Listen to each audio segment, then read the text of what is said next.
Joining me on the broadcast is my colleague Nupur Talwar Suri, along with our guest Colonel Rohit. They've retired. He's a geopolitical and defense analyst. He's reporting live from Delhi. Also joining me is Group Captain Augustine Vinod, retired defense analyst, live from Kochi. Right, good morning, gentlemen, to all of you. Colonel Rohit Dev, if I could come to you first. Today, of course, we commemorate India's fantastic victory, and by all standards, it was fantastic. Because Kargil is not just strategically important for us, but it's also, one of these areas which is extremely difficult terrain. So, for viewers who are just joining us, explain to us the significance of this fantastic victory, and also how difficult it was for our soldiers to actually scale those heights and be able to reclaim those heights. Right. So, firstly, Jay, and let me start by saying that Kargil was a surprise for our army to start with.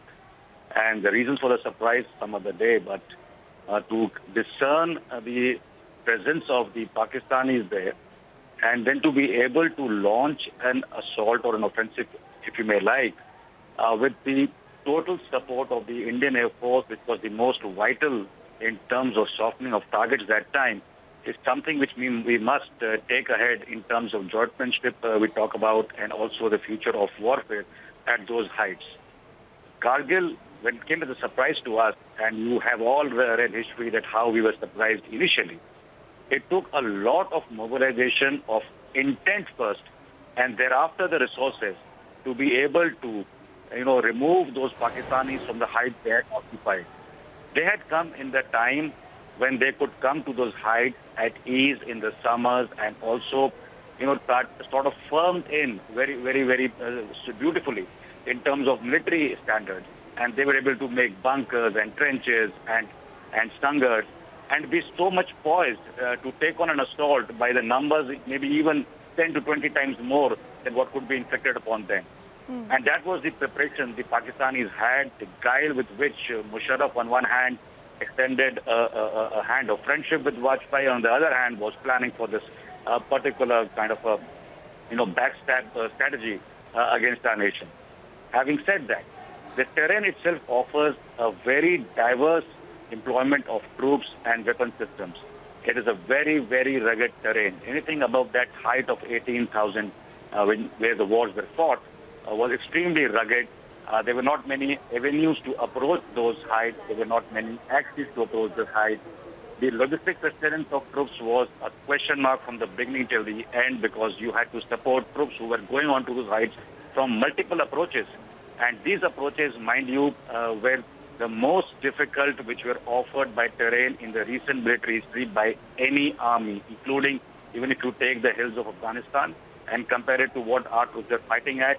It was the most rugged terrain on offer, where not even a speck of grass grew.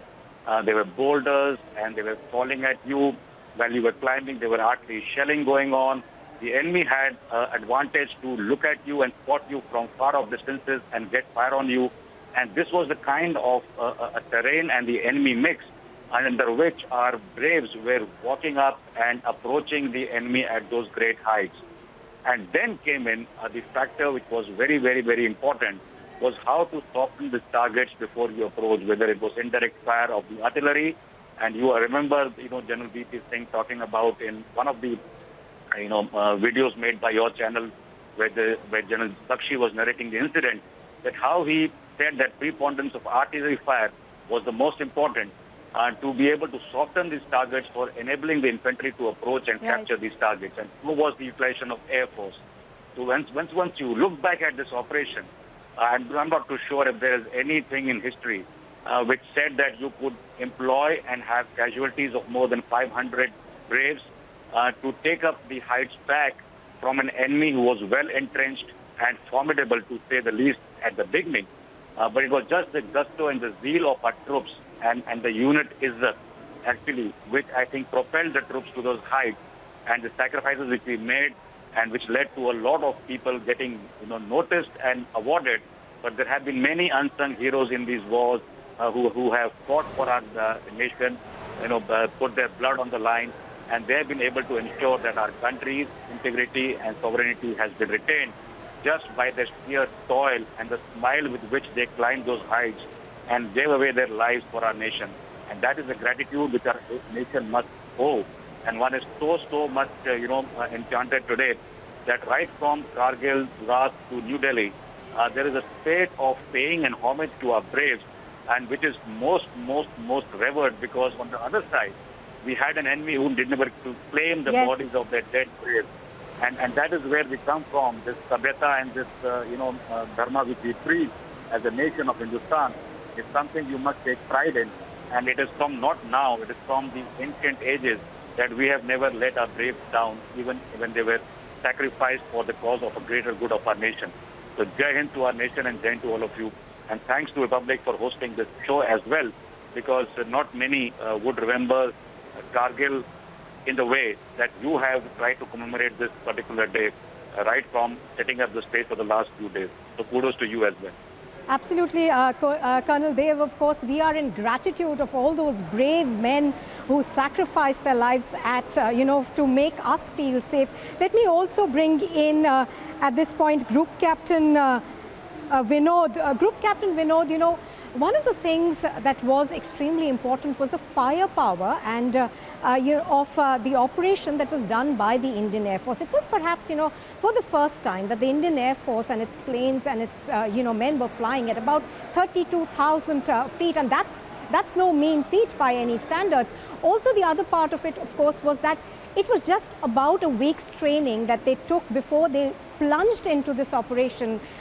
Explain to our viewers why it is so difficult to fight at, and fly at those heights and fight over there and give the requisite Air Force power that can turn any battle. Yeah, thank you for your question. And it's good to be with Colonel Dev.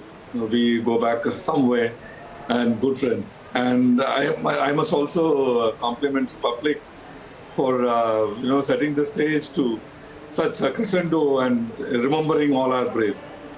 Couple of things I want to tell you, Nupur, and people who were young and the millennials would not probably know that when the Kargil started, it didn't start as a war. It started as kind of a skirmish. Captain Kalia was missing. Canberra was shot at. Even then, we did not know the scale and the level of the treachery by Pakistan. Just before that, like Colonel covered, the bus yatra had happened, and we were all gung-ho about our involvement at the border, and we were thinking, yes, probably dosti prevail hoga and aman shanti hogi. So even at that time, Prime Minister's view was that this may not. I mean, this is not possible. I mean, just now I came from Lahore. मेरे पीछे कैसे हो सकता है? But what had happened came to light or came to fore only after probably 10 to 15 days of, people later on called it as intelligence failure also, which I don't agree. But it took us some time to realize the scale of how much of backstabbing had happened. Now, probably many people may not remember, and the youngsters need to know, that we were given a mandate by the government of India that LAC will not be crossed. Imagine a trained army and trained air force fighting at these heights and not crossing the LAC, and that itself tied our one hand behind our back. And with that, on the ground it is easy not to cross the line, but in air, how will you ensure that you don't cross the line? So we had a buffer beyond which we didn't go. We said this buffer is something which we will not cross because Prime Minister has said the lines should not be crossed. And with one hand behind our back is when we fought Nupur. And that our youngsters need to understand. That within this framework, हमने लड़ाई की और हमने लड़ाई बहुत कम समय में जीती. And that is something which needs to be really lauded. Let me tell you, a lot of innovations were put in place. People ask this question, why these attack helicopters were not used. Because attack helicopters, which we had at that time, could not fly above a certain altitude. So it was not meant for high altitude operations. So that is when probably we realized we require some helicopters which will operate at that altitude. Mirage 2000s were used in Muntadalo, as well as in Tiger Hill, that famous Tiger Hill clip, I'm sure you have it, you may be playing it sometimes later. That Tiger Hill, to capture Tiger Hill, a lot of lives were lost. But that one laser-guided bomb, pinpointed one laser-guided bomb, did all the trick. And after that, it became easy to capture Tiger Hill. There were many such innovations. One was brought by, covered by Colonel Rohit. The enemy was not claiming their own regular soldiers' bodies, Nupur. Which army does this? Which country's army does this? And we gave them all funeral with utmost respect that is possible to a fallen soldier, because a soldier once fallen is a soldier, whether he is soldier of this side or that side, and we gave that kind of respect. I remember Maulvis were flying around in helicopters, giving funeral, proper burial to the fallen soldier of the other side, and we gave that kind of respect, and world watched that kind of respect. And you know what happened, Nupur, and a lot of people do not know this. Prime Minister of Pakistan at that time went running, and remember this was 4th of July. He went running to USA, to Clinton, asking Clinton, please intervene. We are getting slaughtered here. And that is how Clinton's intervention came. And again, we honored their words. Otherwise, we could have taken complete POK. That was the time ripe to take complete POK. But we didn't take. We didn't cross LOC. We gave proper burial to the fallen soldier. And in spite of that, that word used to be very commonly used. Dusbetiyon ko humne khadeda. So that was the word that was being used by all news channels. Like Gulf War was brought to the drawing room, the people. Kargil was the Gulf War for us. Everyone watched this war very closely from their drawing rooms.